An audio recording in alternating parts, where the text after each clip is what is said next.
সেই মাটিতে হয়তো যদি আমার লাশের দাফন।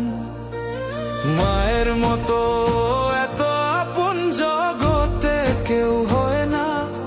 ও ও